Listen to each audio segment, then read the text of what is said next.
Hey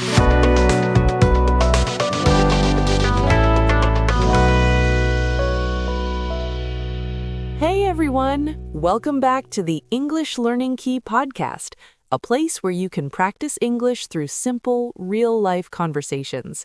We're really happy you're here with us. I'm Anna. And I'm David. Thank you for spending this time with us. Whether you're at home, traveling, taking a break, or just relaxing, you're in the right place. And as always, no pressure, no stress. Just listen, relax, and learn step by step. Exactly. You don't need perfect English to be here.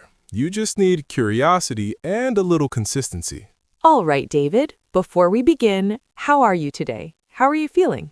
I'm doing well. A bit busy, but overall good. I had a moment this morning where I thought about today's topic and I realized something interesting about confidence. Oh, really? Tell me more. Yeah, confidence is something many English learners struggle with, but it's also something that can grow slowly with the right habits. That's true. Many learners say, I understand English, but I can't speak confidently. Yes, that's a very common feeling, and honestly, it's completely normal.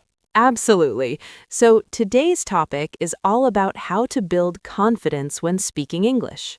And we'll keep it practical, simple, and relatable. No complicated theory, just real-life ideas you can actually use. Exactly. So, David, let's start with a question. Why do you think many learners feel nervous when speaking English? Good question. I think one big reason is fear of making mistakes. Yes, the fear of being wrong. People often worry, what if I say something incorrect? Or what if others don't understand me? That fear can stop people from speaking at all. Right. And the interesting part is, making mistakes is actually a natural part of learning. Completely natural. Even native speakers make mistakes sometimes. Exactly.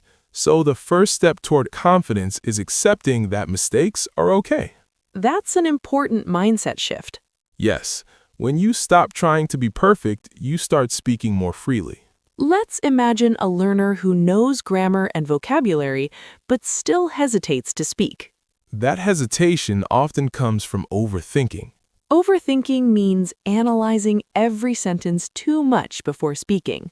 Right. Instead of speaking naturally, the person tries to translate, correct, and perfect everything in their head. And that slows them down. Exactly. So, one key idea is to focus on communication, not perfection. Communication means getting your message across, even if your grammar isn't perfect. Yes, if the other person understands you, that's already success. That's a very freeing thought. It is. Now let's talk about something practical. How can someone start building confidence step by step? A good starting point is speaking alone. Yes, speaking to yourself. Many learners think speaking only happens with another person, but that's not true. You can practice alone in your room, in front of a mirror, or while doing daily tasks. For example, you can describe what you are doing. I am making tea. I am getting ready. I am thinking about my day. Simple sentences, but very effective. This helps your brain and mouth get comfortable with English. It removes the pressure of being judged. Exactly. No audience, no fear. Another helpful method is to start small. Yes, don't try to speak for 30 minutes immediately if you feel nervous. Start with 1 or 2 minutes. Even 1 minute of speaking daily can build confidence over time. Small wins matter. They really do. Another important idea is repetition. Repeating phrases you already know helps you feel more comfortable. For example, basic daily expressions like greetings, opinions, or simple descriptions. When you reuse familiar sentences, your confidence grows naturally. Because your brain recognizes patterns. Exactly. And patterns reduce hesitation. Now let's talk about listening as well. Good point. Listening and speaking are connected. When you listen more, you understand how sentences are formed naturally. And that makes it easier to speak without translating. So combining listening and speaking practice is very powerful. Yes. For example, listen to a short conversation and then try to repeat it or respond to it. That's a great exercise. Another key factor is mindset. Confidence is not only about skill, but also about how you think. Right. If you constantly tell yourself, my English is bad, you'll feel less confident. But if you think, I'm improving step by step, your attitude changes. Positive self-talk plays a big role. Self-talk means the way you talk to yourself in your mind. Exactly. Encouraging yourself instead of criticizing yourself. For example, instead of saying, I made a mistake, I'm bad, you can say, I made a mistake, but I'm learning. That small change builds a healthier mindset. Another practical tip is to focus on progress, not perfection. Yes, compare yourself to your past self, not others. Because everyone's journey is different. Exactly. If you spoke one sentence today and couldn't speak before, that is progress. Even small improvements count. Now let's talk about a common situation. Speaking with others. Many learners feel nervous when talking to someone else in English. Yes, especially with native speakers or fluent speakers.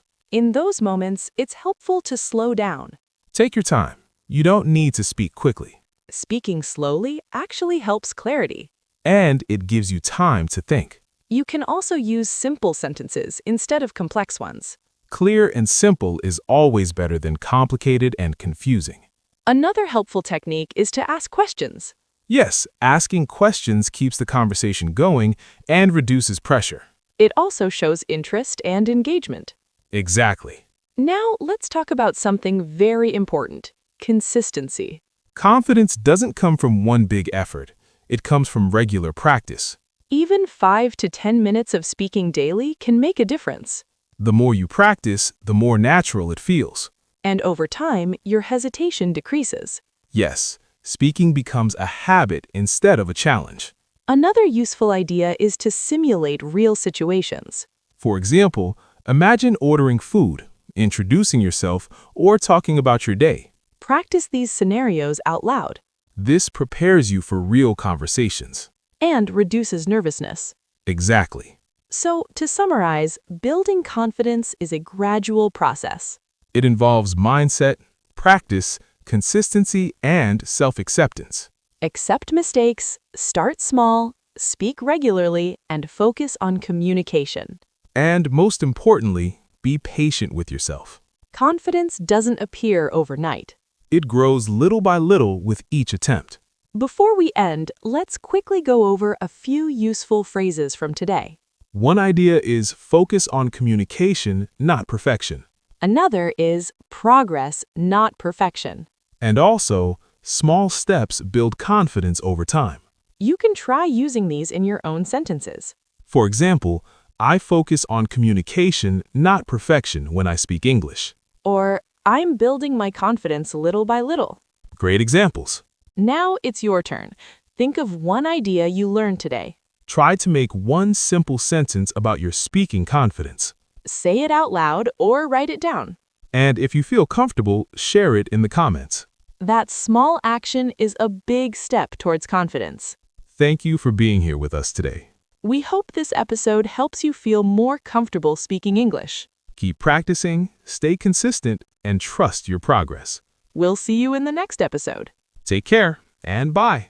Bye.